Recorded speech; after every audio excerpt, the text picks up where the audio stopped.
তো বের হয়ে গেলাম আজকে আবার নতুন একটা ব্লগ করার জন্য। তো আজকে ভরপুর রোদের ভিতরে আমি বের হচ্ছি তোমাদের জন্য একটি ভিডিও বানানোর জন্য। তো জানো যে আমি অফ ডে র ভিতরে একটু ঘোরাঘুরি করি আর কিছু ব্লগ বানাই। তো ব্লগ ভিডিওগুলো নিয়ে তোমাদের দারুণ রেসপন্স পাচ্ছি। আর এইজন্যই আসলে বের হওয়া। তো আজকেও চলতে কথা হবে, দেখা হবে, অনেক কিছু হবে। সামনের ঘটনাগুলো পর্যবেক্ষণ করা হবে আর যা ঘটে তাই দেখা হবে। তো চলো দেরি না করে যাওয়া যাক আজকের ভিডিওতে। হ্যালো বন্ধুরা, আসসালামু আলাইকুম। আমি তোমাদের মাঝে নতুন আবারও ব্লগ নিয়ে আসছি। তো বলতে চলে আসলাম মেইন রোডে। তো মেইন রোডে যাওয়ার পথে ভরপুর রোদে অনেক গাড়ি আজকে রাস্তার ভেতর। তো সামনে ঈদের ছুটি আর ছুটির কারণে মেবি অনেক গাড়ি ঘোড়া থাকবে, এটাই স্বাভাবিক। তো রাস্তার আশেপাশে তেমন কোনো মানুষজন মানে ছিল না।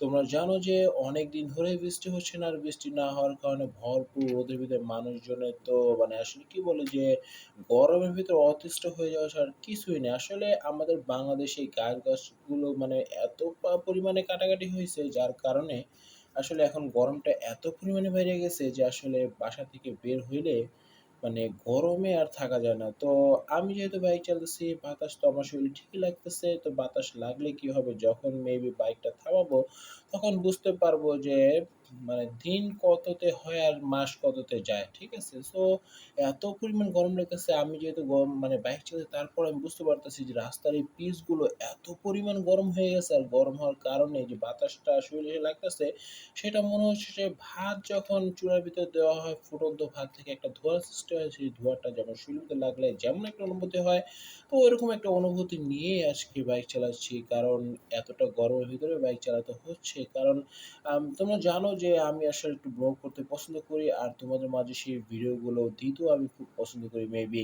যার কারণেই আসলে ব্লগটা করা। তো ব্লগটা দেখে তোমরা অবশ্যই আমাকে কমেন্ট করে জানাবে যে রাস্তাটা কোন জায়গা হইতে পারে বা এটা কোন এরিয়া হইতে পারে। তো তোমাদের মতামত অনেকগুলো দেখার পরে আমি আসলে উত্তরটা দেবো আসলে অ্যাকচুয়ালি কোন জায়গাটায় আমি আছি।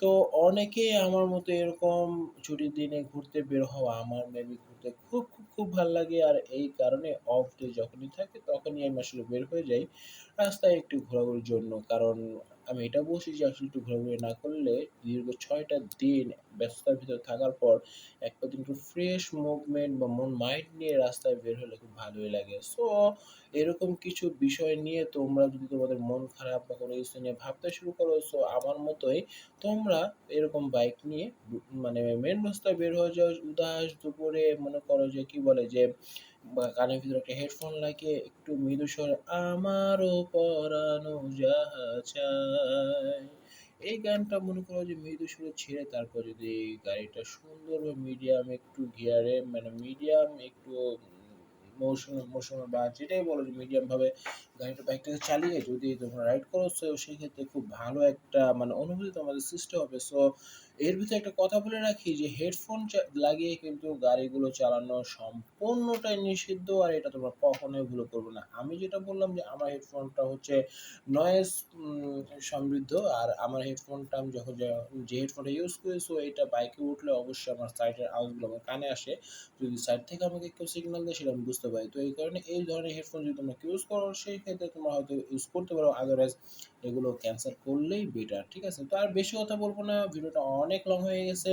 তো আজকে ভিডিওটা এই পর্যন্তই। তোমরা সবাই ভালো থাকবে এবং অবশ্যই আমাকে অনেক কমেন্ট করবে এবং তোমরা জানাবে যে কি ধরনের ভিডিও তোমরা চাও।